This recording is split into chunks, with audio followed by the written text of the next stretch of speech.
બરડા પંથકના ફટાણાના કુખ્યાત શખ્સ વિરુદ્ધ ફરી ચોરીનો ગુનો નોંધાયો છે, જેમાં તેણે તાંબા પિત્તળના વાસણો અને ચાંદીના સિક્કા સહિતની ચોરી કરી હોવાની બગવદર પોલીસ સ્ટેશનમાં ફરિયાદ કરવામાં આવી છે.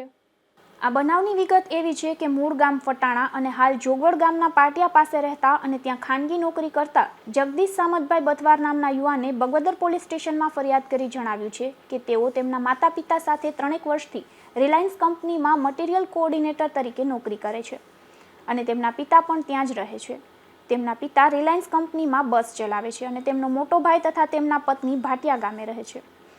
અને ફટાણા ગામે તેમના મકાન આવેલ છે. ત્યારે તારીખ 2/6/2026ના રોજ બપોરના 2 વાગ્યાની આસપાસ જગદીશભાઈના કાકા દેવાભાઈ પેથાભાઈ બથવારે જગદીશભાઈના પિતાજીને મોબાઈલ ફોન કરી વાત કરેલ કે તમારા ઘરની બારી તૂટેલી છે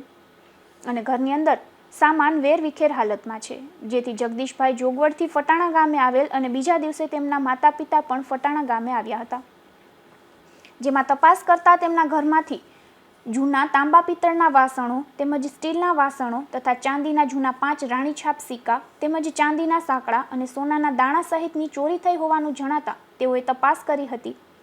ત્યારે અહીં રહેતા મહેશ ઉર્ફે ભદોરામા બથવાર નામનો શખ્સ રવિવારે બપોરના 11:30 વાગ્યાના અરસામાં રિક્ષામાં ચોરીનો સામાન કોથળામાં ભરી ક્યાંક જતો હતો તેમ જાણવા મળ્યું હતું, જેને લઈ જગદીશભાઈ સામતભાઈ બથવારે ફરિયાદ નોંધાવી છે.